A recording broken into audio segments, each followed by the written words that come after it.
जय श्री ओम नमः सिद्धेभ्यः। जय श्री ओम नमः सिद्धेभ्यः। जय श्री ओम नमः सिद्धेभ्यः। नमो अरहन्ताणं नमो सिद्धाणं नमो आयरीयाणं नमो वज्रायाणं नमो लोये सपसाहूणं नमः श्रीवर्धमानाय निर्धूतकलिलात्मने सालोकानां त्रिलोकानां यद्विद्यादर्पणायते। वितरागी सर्वज्ञ देव जयवंत करते हैं। श्री रत्नकर्ण शाहुकाचार्य ग्रंथ चल रहा है और उसमें सम्यक दर्शन अधिकार में 8 प्रकार के मदों की चर्चा प्रारंभ हुई है, जिसमें सबसे पहले ज्ञान मद का नंबर आता है, जिसकी कुछ चर्चा अपन ने कल की थी। करीब अपन ने एक पैराग्राफ पढ़ा था इसका,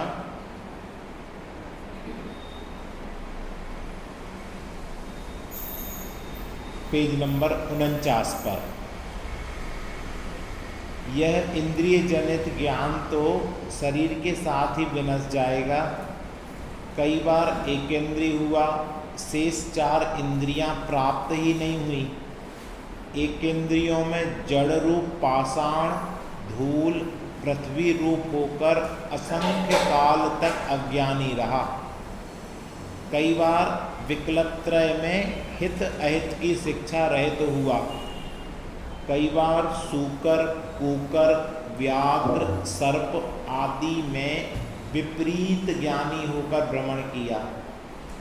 निगोध में अक्षर के अनंतवें भाग मात्र ज्ञान सहित हुआ। वेंतर आदि अधम देवों में भी मिथ्यात्व के प्रभाव से आप पर नहीं जानता हुआ मरण करके एकेंद्री में उत्पन्न होकर अनंत काल तक परिभ्रमण किया। शांति से ये विचार करें, अभी हमें जितना क्षोभसम ज्ञान है, उस ज्ञान की में हम अपने आप को संतुष्ट मानते हैं, लेकिन आप विचार करो कि हमारे ज्ञान की कितनी क्षोभसम ज्ञान की सूक्ष्मता हुई कि हम कई बार एकेंद्री हुए, कई बार पाषाण बने। अभी आया था, पाषाण भी धीरे धीरे धीरे धीरे गमन करता है, और वो पत्थर ऐसा ऐसा गमन करता, पीछे उसके निशान बन जाते हैं।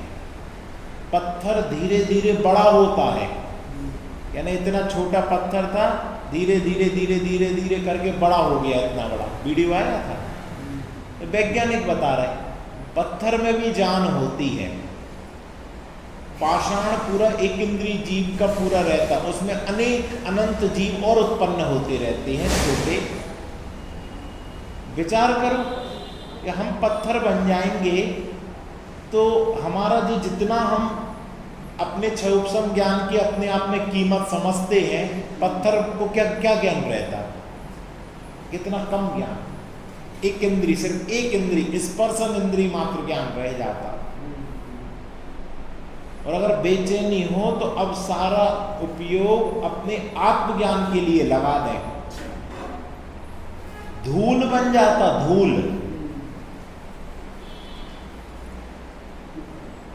धूल भी पाषाणी का तो धूल रहती, कई बार एक धूली वाला पत्थर नहीं होता, रेतीला पत्थर, वो पत्थर में से रेत निकलती है। ये जितने टाइप का पत्थर है वो सब जीव हैं, चाहे वो ग्रेनाइट हो, मार्बल हो, कपट्टा हो, हैं? देख देख के अपन प्रसन्न होते हैं उनकी डिजाइन में। वो किसका शरीर रह गया? जीव का शरीर रह गया, वो एकेंद्रीय जीव का। और हम उसमें जन्म ले चुके हैं, हम वहाँ जीव बने हैं। यानी हम जिस क्षोभसम ज्ञान का बहुमान कर रहे हैं उस छह उपसम ज्ञान से आत्मज्ञान तो होना नहीं, लेकिन उसके अभिमान करने से जड़ पाषाण धूल पृथ्वी रूप होकर असंख्यात काल तक अज्ञानी रहा, यहां जाके जरूर जन्म ले लेगा। कई बार विकल्प त्रय में हित अहित की शिक्षा रहित हुआ, कई बार कुकर सूकर व्याघ सर्प आदि विपरीत ज्ञानी होकर भ्रमण किया। ये 2 इंद्री 3 इंद्री 4 इंद्री पंचेंद्री में भी हिंसक जानवर बनकर हमने कितने जीवों को मारा, सताया, खाया, परेशान किया। निगोद में अक्षर के अनंतवें भाग मात्र ज्ञान सहित हुआ। निगोद गए, इस ज्ञान का अभिमान करते और निगोद में अक्षर के अनंतवें भाग मात्र ज्ञान सहित रहा। व्यंतर आदि अधम देवों में भी मिथ्यात्व के प्रभाव से आप पर नहीं जानता हुआ मरण करके एक इंद्रिय में उत्पन्न होकर अनंत काल परिभ्रमण किया।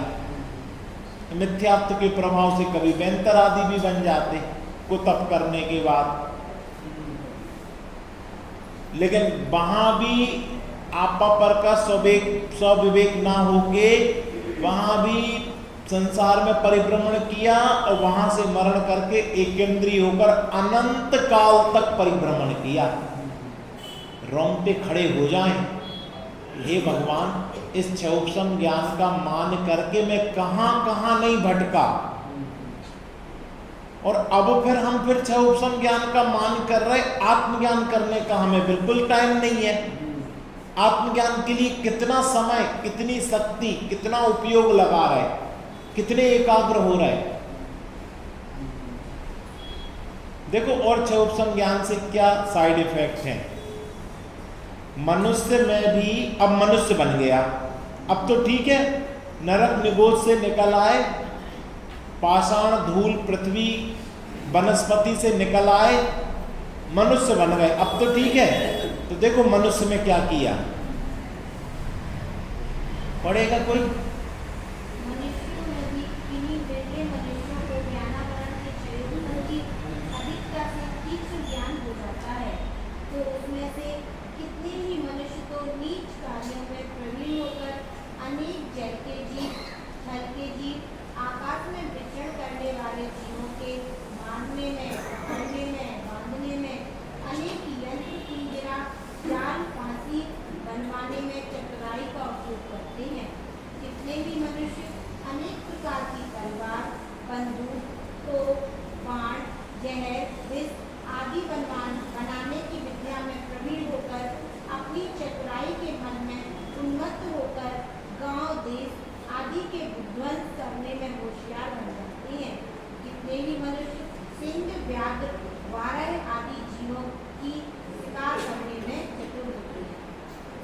अब आज से 200 साल पहले लोग अपनी चतुराई में क्या उपयोग करते थे।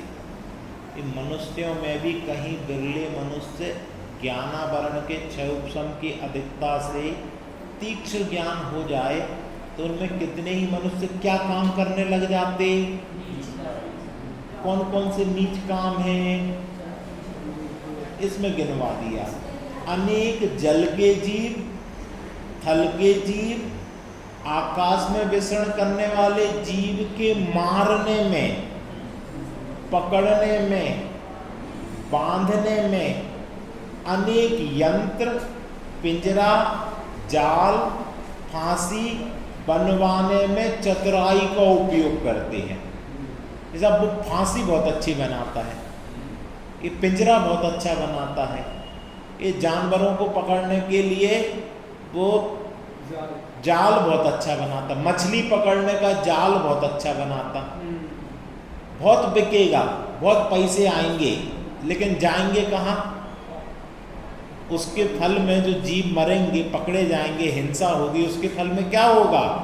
ये मनुष्य पर्याय चली जाएगी, क्षोभसम ज्ञान शून्य हो जाएगा और अक्षर के अनंत विभाग जाकर पाषाण बन जाओगे अनंत काल के लिए।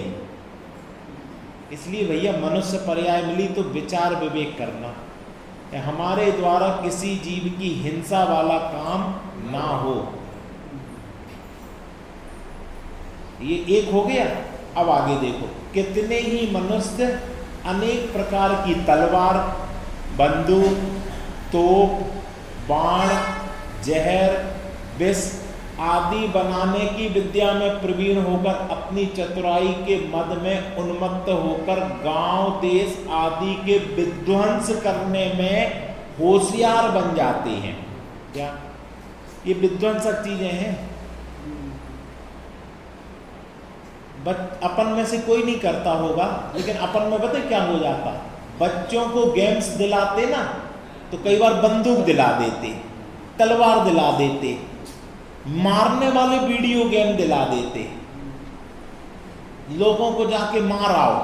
वो एक गेम चला था ना, वो जाओ और उसमें तुम्हें एक को मारना है, क्या नाम था उसका, पबजी। अपन ने ये तलवारें तो बंदूक नहीं बनवाई, लेकिन अपन ने ये गेम या तो किसी ने बना दिए या बच्चों को खरीद के दे दिए। तो उसमें बच्चे जो भाव कर रहे हैं, मारने के कर रहे कि बचाने के, मारने के, उससे भी निरंतर अशुभ बंध होता है, नीच गति का प्राप्त होगा, एक इंद्री दो इंद्री की प्राप्ति होगी। इसलिए नियम लेना कि कभी भी हिंसा पोषक ना तो गेम्स खरीदेंगे, ना खरीद के किसी को गिफ्ट देंगे, ना तलवार, ना बंदूकें, ना धनुष बाण, ना ये पबजी गेम, ना ऐसे वीडियो गेम जिसमें मारना पड़े, ऐसे नहीं देंगे कभी। क्यों? क्योंकि मनुष्य जीवन की चतुराई इनमें निकाल रहे। और देखो कितने ही मनुष्य सिंह, व्याघ्र, बारह आदि जीवों के शिकार करने में चतुर होते हैं। वो कहते हैं हम शिकार करते हैं और वो बिकते हैं बहुत महंगी कीमत पर, इनकी खालें, इनके सींग, हाथी को मार दो उसके जो हाथी दांत के जो बनते हैं बहुत महंगे बिकते हैं, तो वो चतुराई मानते हैं। पर चतुराई तुम्हारे क्षौपसम ज्ञान तुम्हें अनंत काल के लिए अपने सम्यक से दूर कर देगा। आगे पढ़ो।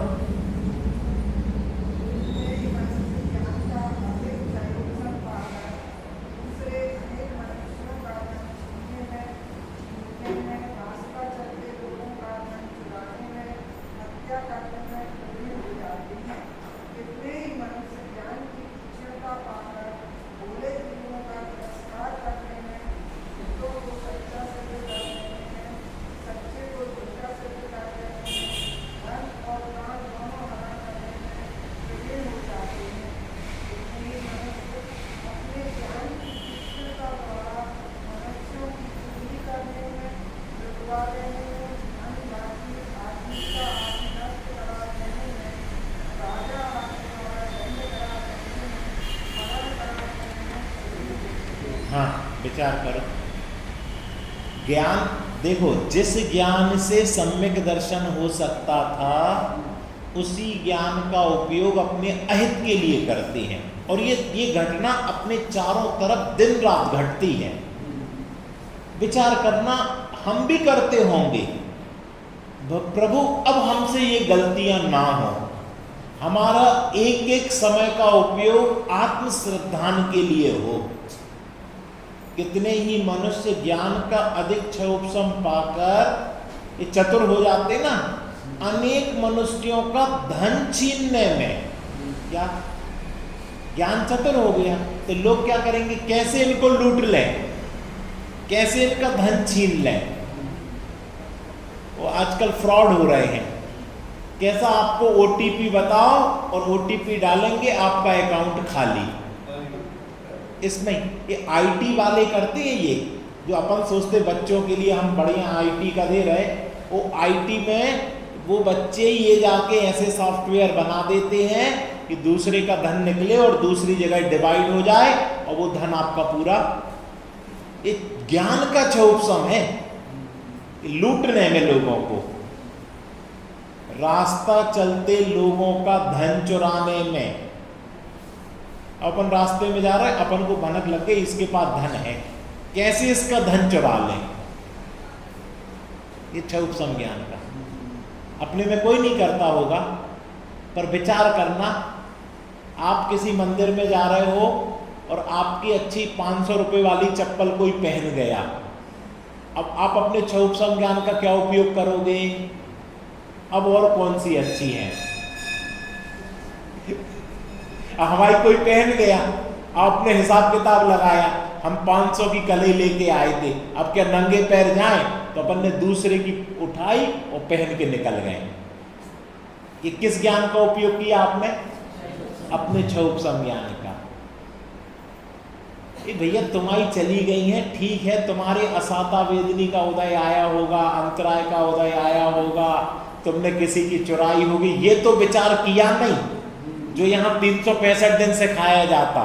इसने क्या चतुराई अपनाई कि हमने 500 की खरीदी थी, अब मेरी तो गलती नहीं है, तो मैं दूसरे की, फिर वो दूसरा तीसरे की, फिर वो चौथे की, और यही सिलसिला चलता रहेगा। और फिर लोग क्या कहेंगे, भैया मंदिर नहीं जाना, वहां चप्पल चोरी हो जाती है। यानी एक गलती करने से तुमने किसी को मंदिर से वंचित कर दिया, तो क्या करना चाहिए हमें? क्या करना चाहिए भाभी? आपकी चोरी चली जाए तो आप नंगे पैर वापस आ जाओ और बाजार में दूसरी खरीद लेना। और एक महोदय तो कहते हैं मंदिर के लिए आप 50-100 रुपए की रखो, ज्यादा महंगी पहन के मत आओ। कहीं शिविर में जाओ, पंच कल्याणक में जाओ, 50-100 रुपए की खरीद लो, अपनी कमरे में रखो और खूब आराम से तत्व सुनो। नहीं तो तुम प्रवचन में बैठे और क्या सोच रहे, कोई पहन ना जाए, हमने उतार के रखी, कोई पहन ना जाए। तुम 50-500 रुपए के चक्कर में 5 करोड़ का तत्व ज्ञान से स्लिप हो गए। इसलिए ना तो किसी की चुराओ, और तुम भी ऐसी सस्ती पहनो कि कोई के परिणाम भी खराब ना हो और वहीं रखी रहे आपकी। आपका काम भी हो गया और आपने मनुष्य पर्याय में जो जिनवाणी सुन रहे हो, इसमें आपका मन विचलित भी नहीं होगा। ठीक है ना? कितने ही मनुष्य ज्ञान की तीक्ष्णता पाकर भोले जीवों का तिरस्कार करने में, ये तो भोला है, ये तो मूर्ख है, ये तो कुछ समझता नहीं है, तो उसका तिरस्कार कर देंगे और अपनी प्रवीणता सिद्ध कर देंगे, और वो भोले बन जाते, कहते ठीक है कर ले यार, मेरे को क्या जा रहा है। लेकिन तुमने क्षुप ज्ञान से अपनी पर निंदा और आत्म प्रशंसा, तत्वार सूत्र से बोलो कौन सी गति का कारण है? नीच गोत्र का कारण होता है। पर की निंदा कर दो और अपनी प्रशंसा कर दो। यानी इसमें आपने बताओ हिंसा की, झूठ बोला, चोरी की, कुशील किया, परिग्रह किया, क्या किया? कुछ नहीं किया, लेकिन आपने अपनी प्रशंसा अपने मुंह से कर दी, ये मान पुष्ट हो गया। और इससे नीच गोत्र, यानी अपनी क्वालिटी भी मुंह से मत बताओ। क्या आप में कोई क्वालिटी है तो ये दिखने दो ना लोगों को, वो अपने आप दिखेगी, कहने की जरूरत नहीं है। हम भी कुछ जानते हैं, आप में क्वालिटी और आपका पुण्य का उदय है तो अपने आप आपको मिलेगा, और आप में क्वालिटी है लेकिन पुण्य का उदय है तो कहने पर भी नहीं मिलेगा। इसके लिए पुण्य का उदय चाहिए। बिना पुण्य के उदय के आप कह लोगे 4 जनों से तो भी नहीं होगा काम। इसलिए ये कर्मोदय वाली चीजों को अपने हाथ, कर्मोदय पे रहने दो। क्या करो? झूठों को सच्चा सिद्ध कर देने में, सच्ची को झूठा कर देने में कौन करता है? नाम नहीं लेना, ये उनका प्रोफेशन ही है कि आप तो केस ले आओ, आपने हत्या की है और हम तुम्हें निरपराधी सिद्ध कर देंगे। बस फीस बोलो, हर चीज का दाम लगता है। कोई भी काम हो उसको सिद्ध कर दिया जाएगा, आप तो बस फीस बोलो कितनी लगेगी, और सही को गलत सिद्ध करने में और गलत को सही सिद्ध करने में। अरे दूर मत जाओ, ये जिनागम है ना, इस जिनागम से ही आपकी मान्यता पुष्ट हो जाएगी। जो आपको मान्यता करनी है वो मान्यता आप पुष्ट कर दोगे। ये बलि चढ़ रही हैं ये जिनागम से ही। अज अज अज का अर्थ क्या होता? चावल भी होता, बकरा भी होता, और बकरा सिद्ध करके, और आज लाखों बकरों की जो बलि चढ़ रही है वो इसी का अर्थ का अनर्थ करने से हो गया। तो ज्ञान का क्षोभसम जिसका ज्यादा हो जाता ना, वो ऐसे ऐसे प्रयोग करते रहते, और फिर उस प्रयोग के कारण उनकी कुगति होती है। ये व्यवहार में धर्म मानना, ये हिंसा में धर्म मानना, ये राग की क्रिया में धर्म मानना, ये स्वभाव को धर्म मानना, ये स्वर्ग से मोक्ष जाना, पुण्य से मोक्ष हो जाना, ये कहां से निकला? कोई अधर्म से, इसी जिनागम से। और लोगों को, बेचारे भोले जीवों को बाह्य क्रिया कांड में अटका दिया, अपना भी अहित किया और उनका भी अहित किया। अब वो बेचारे लगे हैं, अभी 10 लक्षण पर्व आएंगे, 1 पूजा, 5 पूजा, 10 पूजा, 13 पूजा, 7 बजे से 11 बजे तक लगे हैं धमा चौकड़ी। क्यों? जितनी पूजा करेंगे उतनी ऊंची पद मिलेगा। 16 कारण और 10 लक्षण और नंदीश्वर और पंचमेरु और रत्नत्रय और पुष्पांजलि लगे हैं। क्षोभसम ज्ञान था, याद भी हो गई, और तत्वार सूत्र भी पढ़ेंगे, भक्तांबर स्तोत्र भी पढ़ेंगे, और वो सोचेंगे हम बड़े धर्मात्मा हो रहे, धर्म कर रहे। लेकिन उनको पता नहीं कि ये धर्म नहीं है, धर्म तो इससे कोई जुदा है। और 40-40 साल तक लोग यही करते रहते। और जब गुरुदेव के पास गए और उन्होंने समय सार के माध्यम से बताया, तो अपने आप को ठगा महसूस किया। हमारे 40 साल तो ठग गए धर्म के नाम पर, और बोलियां लेने में 1 लाख की बोली, 2 लाख की बोली, 5 लाख की बोली, 1 करोड़ की बोली, अपने को मानते कि मैं धर्मात्मा हो गया। क्यों? क्योंकि क्षोभसम ज्ञानी आपको ऐसा डिफाइन करेगा कि जिसने दान दिया उसके कर्मों का अभाव हो गया और उसको स्वर्ग और मोक्ष की प्राप्ति होगी। ये क्षोभसम ज्ञान। कैसे मीठी मीठी चतुराई की बातें देकर आपका धन भी हड़प लेंगे और आपको स्वर्ग मोक्ष का लोक भी दिखा देंगे। धन और प्राण दोनों हरण करने में प्रवीण हो जाते हैं। क्या? धन भी हड़प कर लेंगे और प्राण भी हड़प कर लेंगे आपके। कितने ही मनुष्य अपने ज्ञान की तीक्ष्णता द्वारा मनुष्यों की चुगली करने में। अब सावधान हो जाना, अगर आप ऊपर का कुछ नहीं करते तो ये करते कि नहीं करते? तो आप चुगली किसे बोलते हैं राकेश भैया? इनकी कोई बात है, इनसे कह देना, वो कह देना, किसी से कहना नहीं, देखो वो ऐसा ऐसा करता है, इसको बोलते चुगली। चुगली भी हमें सिखाना पड़ेगा। अरे जिसकी बात है उसी से कह दो ना, उससे कहेंगे नहीं और जमाने से कहते फिरेंगे। वो बड़े मानी है, वो क्रोधी है, वो लोभी है, वो लालची है, वो नाम चाहते हैं, वो पद चाहते हैं, वो प्रतिष्ठा चाहते हैं, वो धन चाहते हैं, वो वैभव चाहते हैं, वो दिखावा चाहते हैं।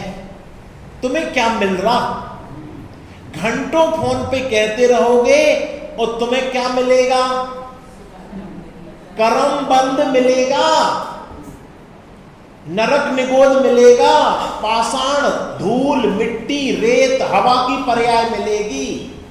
तो हम क्या करें कि जो स्वाध्याय में आया है वो कहो, जो शास्त्र पढ़ा है वो कहो, जो अनुभव से आपने आत्मा को समझा है वो कहो। इसलिए हर समय आत्मा की चर्चा, धर्म की चर्चा। आप पंक्ति बहुत अच्छे से गाते हो, घर घर चर्चा, पर करते हैं हम, करते हैं श्वास श्वास में प्रभु सुमरन से नासिका शोभा गा लेते हैं, पर करते हैं।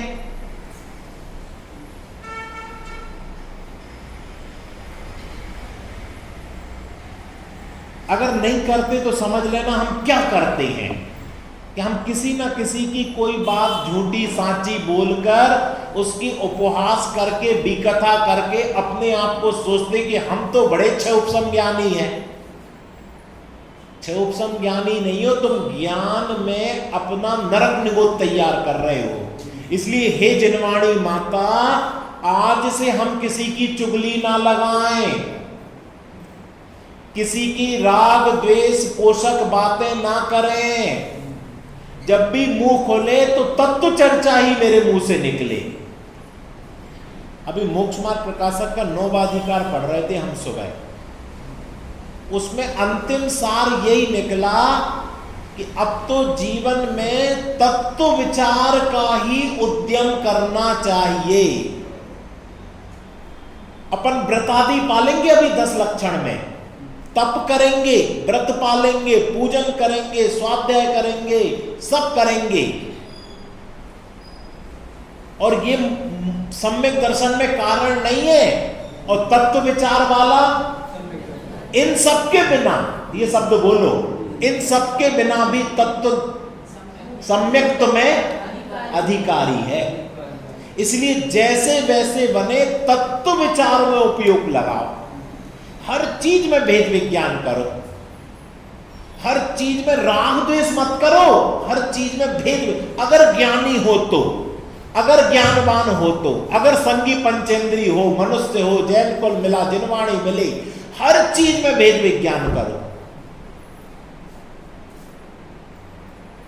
खाते खोल लो, आज धन आया तो मेरे कमाने से नहीं आया, पुण्य के उदय से आया, उसके खाते में डाल दो।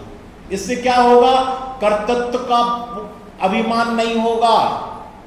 आपकी बात किसी ने मान ली, आपने किसी को सलाह दी और उसने मान ली, तो आपको क्या लगेगा? मेरे कहने से ही इसने बात मान ली, तुम्हारे कहने से नहीं मानी। वो उस समय की योग्यता थी, उसको बात माननी थी, उसने मान ली। एक बार आपको बताया था, चतुर्दशी थी, ऐसा लगा कि अपन 2-4-10 लोगों को फोन कर दें या मैसेज डाल दें, कल चतुर्दशी पर्व है, युवा फेडरेशन के अधिक से अधिक लोग मंदिर में आ गए। ऐसा विचार आ गया, महिला मंडल की सब महिलाएं पूजन में आ जाए, 1 तारीख है, विचार आया मैसेज डाल दो, और किसी कारण से अपन मैसेज नहीं डाल पाए, और अगले दिन देखा 50 युवक आ गए, 50 महिलाएं आ गई। मैसेज डाल देते तो क्या लगता? हमने मैसेज डाला था, देखो 50, ये आते तो है ही नहीं, वो तो लगा लगा के इन लोगों को लगाना पड़ता। हमने मैसेज डाल दिया, आप देखो 50 लोग आ गए। अब तुम्हारे बुलाने से आए थे और तुमने मैसेज नहीं डाल पाए, देखो यार, अच्छा हुआ हमने मैसेज नहीं डाला, नहीं तो हम अपने माथे ले लेते। अब परद्रव्य का परिणमन, लाना ले जाना तुम्हारे हाथ में है। अरे भैया, एक द्रव्य दूसरे द्रव्य का कर्ता नहीं है। जहां अपन इन सिद्धांतों को मानने वाले, वहां अपन इस ज्ञान का क्षोभसम में ये मान रहे कि इनको हम ले आए, हम बुला लाए, हमने भीड़ इकट्ठा कर दी। अभिमान नहीं करना। एक व्यक्ति भी आया है तो अपने तत्समय की योग्यता से, अपने 5 समवाय के कारण, अपनी काललब्धि से, अपने होनहार से, अपने पुरुषार्थ से, अपनी भवितव्यता से, अपने निमित्त से आया है। हम उसमें कोई कर्ता धर्ता नहीं है। इसलिए होशियारी नहीं, चुगली नहीं लगाना किसी की। बात करना हो तो तत्व ज्ञान की बात करो, भेद विज्ञान की बात करो। लुटवा देने में, धन धरती आजीविका आदि नष्ट करा देने में, राजा आदि द्वारा दंड करा देने में, मरण करा देने में प्रवीण मानते, ये सब निकृष्ट काम है, कभी जिंदगी में नहीं करना। किसी भी की आजीविका बिगड़ जाए ये काम नहीं करना। किसी को दंड अगर राजा दे तो बचा के ले आना, दंड दिलवाना नहीं। क्या इस सावकाचार में लिखा, यदि कोई बंद हो जाए जेल में तो रिश्वत दे के छुड़ा लाना, क्योंकि जेल चला गया तो सुधरेगा कि बिगड़ेगा? बिगड़ेगा। इसलिए कभी अपने ज्ञान का उपयोग इसमें नहीं करना कि लोगों को दंड दें। तो फिर ये उद्दंडता करते तो हम क्या करें? दंड कौन देगा? बोलो विनोद भैया। अरे उसके कर्म है दंड देने के लिए, तुम्हें हाथ काले नहीं करना है। क्या उसके कर्म उसको दंड, अगर उसका पुण्य का उदय है और वो कितने गलत काम कर रहा है, तुम दंड दे पाओगे? वो बच जाएगा। और उसका पाप का उदय है तो तुम्हें दंड देने की जरूरत नहीं, वो वैसे ही मर जाएगा। इसलिए कभी ये कोशिश नहीं करो कि हम दंड दे दें, उसके कर्म है दंड देने के लिए। 50 पेज पे आ गए भैया, अर्धशतक हो गया अपना, पढ़िए।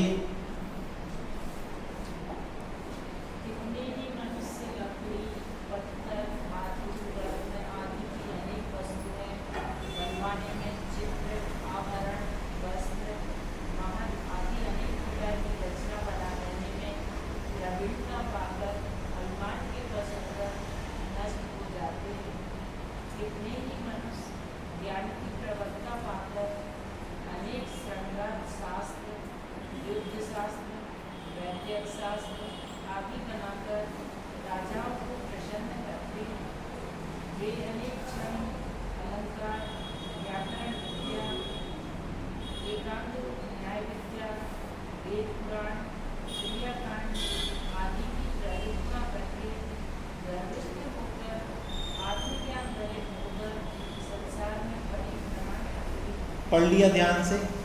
हम अपने बच्चों को कौन सा एजुकेशन देना चाहते हैं? इसमें सब एजुकेशन आ गए हैं।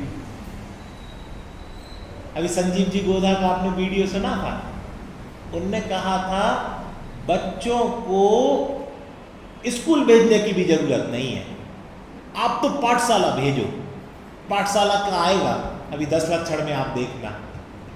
पाठशाला की महिमा के समय उनने यहां तक कह दिया था, अब आज आपने ये पैराग्राफ पढ़ा 50 पेज पर, अब आपको समझ में आया। स्कूल जाके क्या होगा?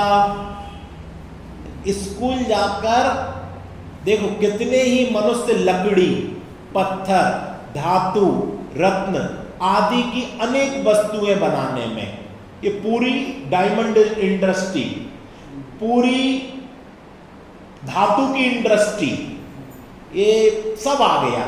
पूरी पत्थर और लकड़ी से बनाने वाले हर चीज आ गए, कारपेंटर वगैरह हर आ गए, इंजीनियर आ गए, सब आ गए, बढ़ई आ गए, सब आ गए। तो हम ये नहीं करें क्या? अरे करोगे तुम कुछ ना कुछ, लेकिन ये जो अमृत तुल्य मनुष्य पर्याय मिली है सम्यक दर्शन के लिए, वो काम रह जाएगा। और उसमें तुम्हें चतुराई आ गई, तुमने अच्छी अलमारी बनाई, अब तुमसे 100 अलमारी बनवाएंगे। अब तुम 100 अलमारी बनाओगे, सम्यक दर्शन कब करोगे? विचार करना। सारी इंडस्ट्री आ गई, चित्र, आभरण, वस्त्र, महल आदि प्रकार के अनेक रचना बनाने में प्रवीणता पाकर अभिमान के वश होकर नष्ट हो जाते हैं। अब कोई को बहुत अच्छा आर्किटेक्ट है, इंटीरियर है, आउट है, मकान बनवाता है, ये सब की कला आ गई। अब समझ लो ये बनाने की कला आ गई उसको। अब वो समय सार पड़ेगा कि जे बनाएगा, और जे बना बना के पूरी मनुष्य पर्याय उसकी पूरी हो जाएगी। अभी हम आखिरी में डॉक्टर साहब की बात बताएंगे आपको, पहले ये पैराग्राफ पढ़ लो। कितने ही मनुष्य ज्ञान की प्रबलता पाकर अनेक श्रृंगार शास्त्र, किसी की याद आ रही है आपको? बनारसी दास जी श्रृंगार शास्त्र के इतना बड़ा शास्त्र बनाया था, देश विदेश में आज उनका नाम स्वर्णिम अक्षरों में लिखा जाता, पीएचडी होती उसके ऊपर सैकड़ों। लेकिन उनने वो श्रृंगार शास्त्र गोमती नदी में बहा दिया था। फिर उनने नाटक समयसार बनाया। अब समझ में आया क्यों बहा दिया? अरे बहाते, वो यूनिवर्सिटी में पढ़ाया जाता, नाटक समयसार मंदिरों में पढ़ाया जाता है। लेकिन भैया हमारे शास्त्र से लाखों लोग श्रृंगार में रसिक हो जाते, राग द्वेष पुष्ट करते और इस अमृत तुल्य मनुष्य पर्याय को तिलांजलि दे जाते, हमें ये मंजूर नहीं है, इसलिए बहा दिया, इसलिए बहा दिया। और हम क्या करते, समय सार तो 1 घंटा पढ़ेंगे और बाकी घंटे उपन्यास है और दूसरी चीजें हैं, भी कथा है, राष्ट्र कथा है, राजनीति कथा है, चोर कथा है, भोजन कथा है, इसमें समय गवाते हैं। जब आप भोजन कथा करते हो तो बनारसी दास जी को याद कर लेना कि सोचो उनने तो उसको वहां बहा दिया और हम YouTube पे क्या देख रहे, ये भोजन कैसे बनाया जाता है, ये सब्जी कैसे बनाई जाती है, ये खीर कैसे बनाई जाती है, आपको पता नहीं है, लेकिन अलग टाइप से कैसे बनाई जाती है, टेस्टी कैसे बनाई जाती है। आप जब ये देख रहे हो तो मनुष्य पर्याय को, चंदन के वृक्ष को कोयले के लिए जला रहे हो। आपको पता नहीं अगला पल कब आ जाए और नरक निगोद सामने दिखना चाहिए, पाषाण खंड दिखना चाहिए, वृक्ष दिखना चाहिए, हवा जल दिखना चाहिए, ये बन जाएंगे। इसलिए भैया मनुष्य पर्याय का उपयोग इन व्यर्थ की चीजों में, कपड़ा में, इसमें एक खोलो और लाइन से आती है वीडियो और 2 घंटे कब निकल जाते पता नहीं चलता। ये क्षोभ संज्ञान बर्बाद हो रहा है, आत्मज्ञान नहीं कर पाओगे, इसलिए आत्मज्ञान नहीं कर पा रहे। जैसे जैसे पंचम काल बढ़ रहा है, आपका उपयोग बर्बाद करने वाली चीजें आ गई हैं। अनेक प्रकार के श्रृंगार शास्त्र, युद्ध शास्त्र, वैद्यक शास्त्र आदि, वैद्यक यानी ये औषधि बनाने वाले, युद्धक शास्त्र यानी तोप, एरोप्लेन, मिसाइलें ये लॉन्च करने वाले आदि बनाकर राजा को प्रसन्न करते। अब आपने अच्छी मिसाइल बना ली, आपके बच्चे को आपने अच्छा एजुकेशन दिया, वो मिसाइल बनाने में माहिर हो गया, अब वो पूना, बेंगलोर और यहाँ चला गया, अब वो सरकार को खुश कर दिया, उसका बड़ा पैकेज हो गया। अब वो समय सार कब पढ़ पाएगा, आत्मा को कब पढ़ पाएगा? अरे देव दर्शन दुर्लभ हो जाएंगे उसको, आत्म दर्शन तो बहुत दूर की बात है। इसलिए भैया हमारा बच्चा घर में रहे लेकिन आत्मा समझ ले, ये कोशिश करना चाहिए अगर हम संपन्न हैं तो। और हम संपन्न हैं तो क्या जरूरत उसको आजीविका कराने की, हमने उसका मनुष्य भाव, जैन कुल बर्बाद कर दिया, ये समझ लेना। अनेक छंद, अलंकार, व्याकरण विद्या, एकांत रूप न्याय विद्या, वेद पुराण, क्रियाकांड आदि की प्ररूपणा करके गर्विष्ठ होकर, आत्मज्ञान रहित होकर संसार में परिभ्रमण करते हैं। ख्याल में आए? कौन सी शिक्षा रह गई? लौकिक। इसमें सारे टीचर के जॉब आ गए, इसमें क्रियाकांड के जॉब आ गए। अब मैं डॉक्टर साहब की बात बता दूं। डॉक्टर साहब कहते हैं कि हम अपने विद्यार्थियों को ज्यादा विधानाचार्य बनाने में भी शोभा नहीं समझते, हम तो वो प्रवचनकार बनाए तो ये शोभा। क्यों? आदित्य भाई क्या बोलते थे डॉक्टर साहब? गवैया बन जाओगे, गवैया। तुम्हें गाने के लिए बुलाया जाएगा, वहां बड़े बड़े पंच कल्याणों को विधान होंगे और तुम गाओगे और लोग रीझेंगे, लोग नृत्य करेंगे, लोग लाखों करोड़ों रुपए दान करेंगे। इसमें हमारी रुचि नहीं है। हमारी रुचि है कि राग से भिन्न भगवान आत्मा बताओ, हम वो बनाना चाहते हैं। ये उनके दिल की बात थी। हम नहीं चाहते तुम बीएड करके मास्टर बन जाओ, हम नहीं चाहते कि तुम लौकिक शिक्षा प्राप्त करके कलेक्टर बन जाओ, कमिश्नर बन जाओ। बन गए, कई शास्त्री कलेक्टर बन गए, कई राजकीय सेवाओं में चले गए, उनकी इच्छा नहीं थी। कलेक्टर बन के फिर क्या होगा?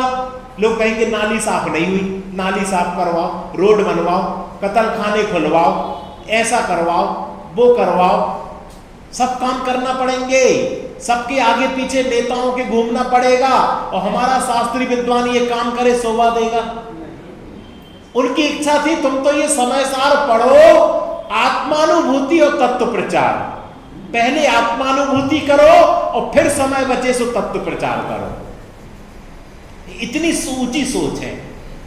ऐसा नहीं कि तुम बस तत्व प्रचार करने चले जाओ, पहले इसको पढ़कर आत्मा को समझो, मैं कौन हूं, भगवान कौन है और मैं भगवान कैसे बन सकता हूं।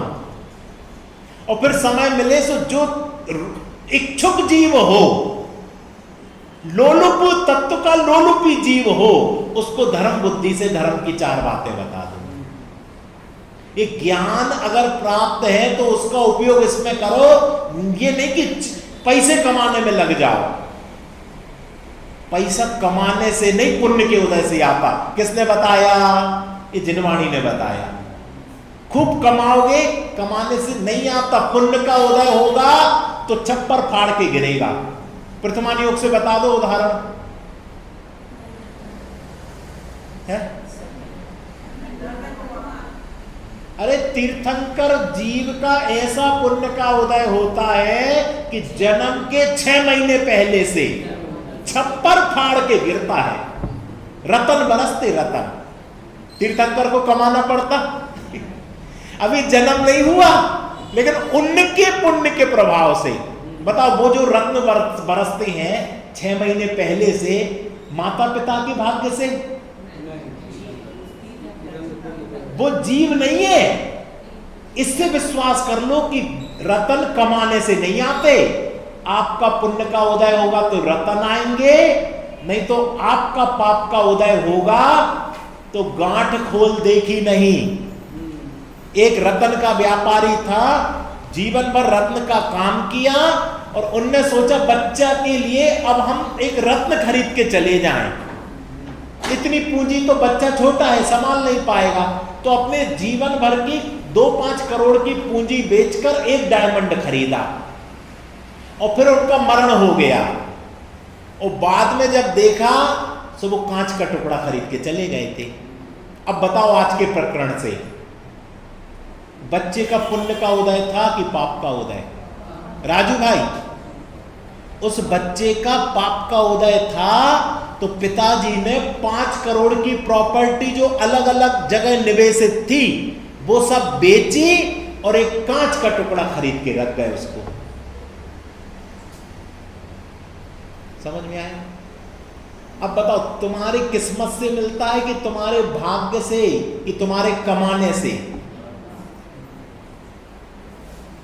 आप सोचो कि हम बच्चे के लिए सब कुछ कर जाएंगे, तो कांच का टुकड़ा बन जाएगा उसके लिए। क्यों? क्योंकि तुम्हारा भाग्य था, उसका भाग्य नहीं था, और वो भाग्यहीन था। तो तुम जैसे क्षौपसम ज्ञानी जिंदगी भर डायमंड का काम करने वाले, और अंत समय में तुम अंतिम सौदा ऐसा करोगे कि कोई तुम्हें ठग लेगा।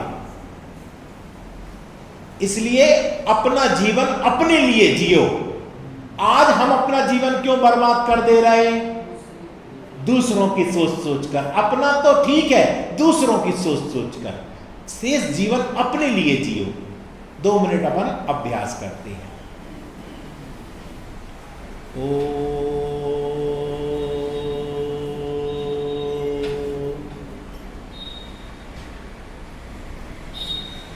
ये जो ज्ञान मिला है, 5 मिनट इसका सदुपयोग करेंगे।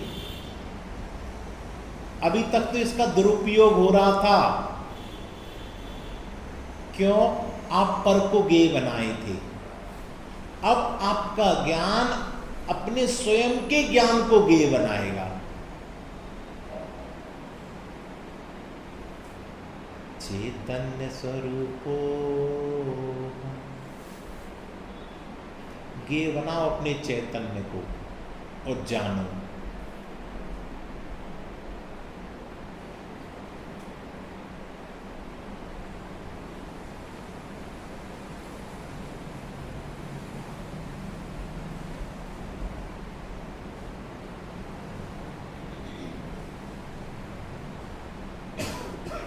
ज्ञान स्वरूपो, मैं ज्ञान स्वरूप ही हूं। मात्र जानना मेरा काम। अपने को जानना मेरा काम, पूर्ण जानना मेरा काम।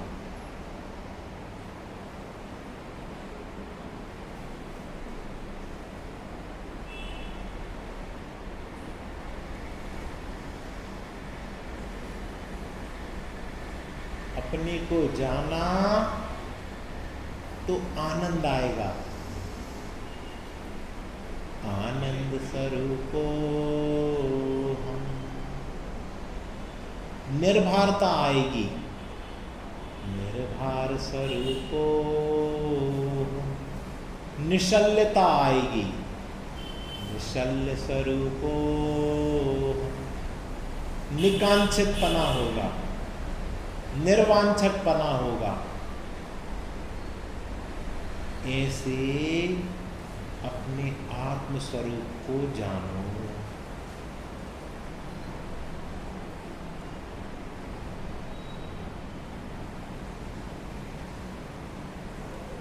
अनुभूति करो, प्रतीति करो कि यह आत्मा मैं ही हूँ।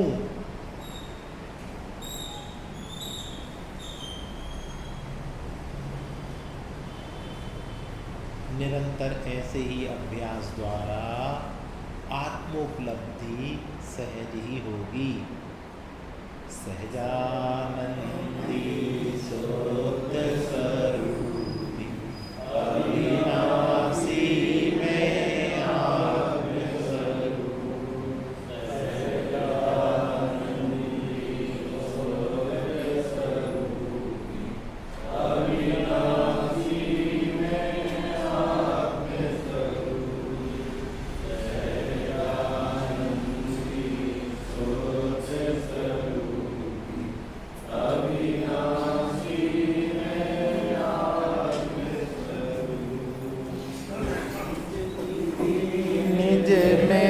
बताई अनंत उपकार है उसके लिए जिनवाणी मातो वंदना सत्यवाद। उसके लिए जिनवाणी मातो वंदना सत्यवाद।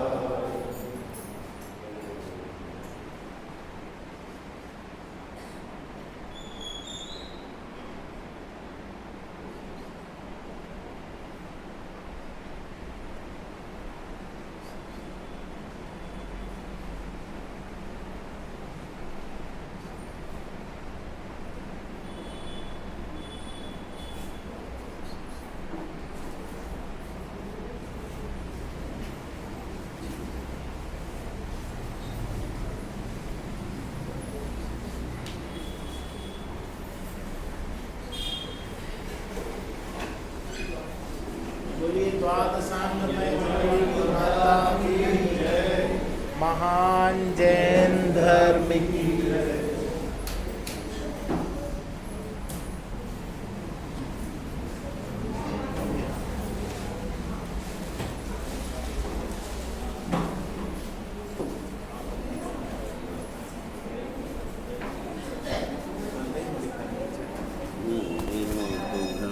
कल कह रहा था ना